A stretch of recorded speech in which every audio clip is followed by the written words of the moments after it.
Guys, what's up? What's going on out there today? Yes, Brent Abel here, webtennis.com. Another episode of What's a Right Shot, number 532. Look, how do you handle it when you've got in doubles, you've got your opponents, both guys are up at net?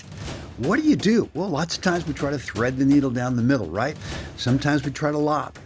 Sometimes we try to drive it right at them, right? But there's a better shot choice from time to time that I want you to start thinking about.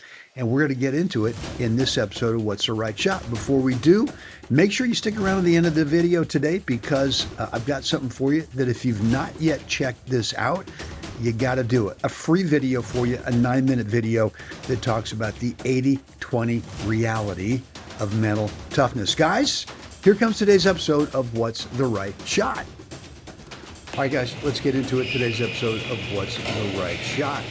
Look, there's a lot of talk on let's play doubles down the middle, right?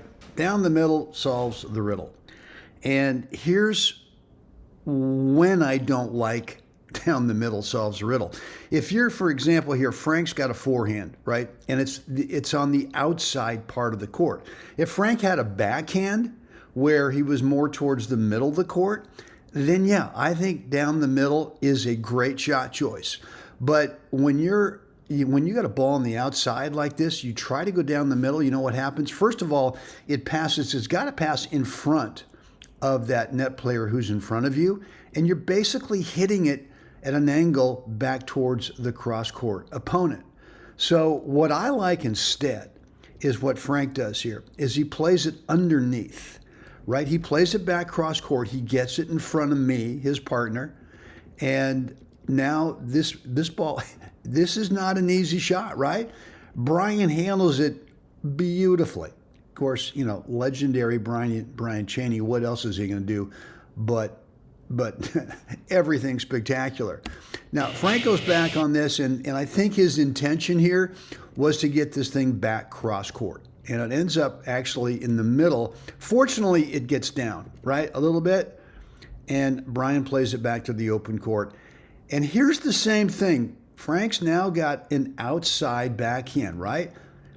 And down the middle is just geometrically doesn't make sense, right? If he had a forehand, if he was more in the middle of the court, he had a forehand, absolutely down the middle works from there. But when you have an outside ball, I want you to start thinking about playing it cross court and playing it underneath, low and slow underneath, and make this guy kind of dig in the dirt, as our good buddy Jeff Jacklich has labeled it. Let him play in the sandbox. Let him dig in the dirt down there, and let's see what happens. And, you know, I'm not saying this happens every time, but from time to time, look, this is a way better shot choice than thinking about this thing that down the middle solves the riddle, right? So start thinking about this. When you got an outside ball, forehand or backhand, I mean, you could lob here, right? Absolutely, you could lob here. You could lob up the line. You could lob cross court. But the ball's down, so it's kind of low, right? I mean, you're not really getting, it's about knee high.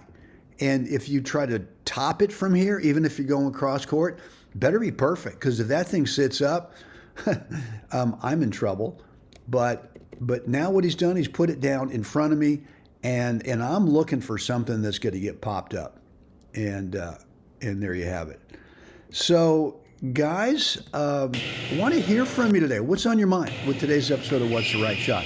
Let me know down below in the comments area. Any questions, comments, remarks? I'd love to read your stuff and respond to it. Certainly, if you like today's video, let me know. Let everyone else know by hitting that like button. And if you've not yet subscribed to the channel, hit that subscribe button so that you're always notified every time I go live and or upload What's the Right Shot episodes such as this one right here. Guys, look, if you haven't seen this 9-minute video that I mentioned earlier in the episode, you got to get on it. It's going to teach you, describe to you, the 80-20 reality of mental toughness. And that is basically what happens right here between points.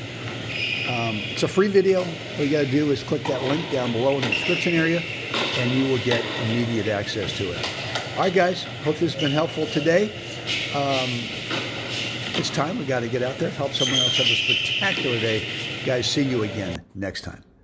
Guys, it is Brent back here with you. And look, there's an 80-20 reality when we play matches. 80% of the time we're not playing points. On average, only about 20% of the time during a match are we actually playing points. And if you don't manage the other 80% of the time, which is between points and on side changes, if you don't manage that really well, you tend to be all over the map with the mental part of the game during the points. So look, I got a free video for you, and what it's going to show you is my exact 4 parts between points system, between points routine that I go through in all my matches that really helps me play consistently at the top of my skill level.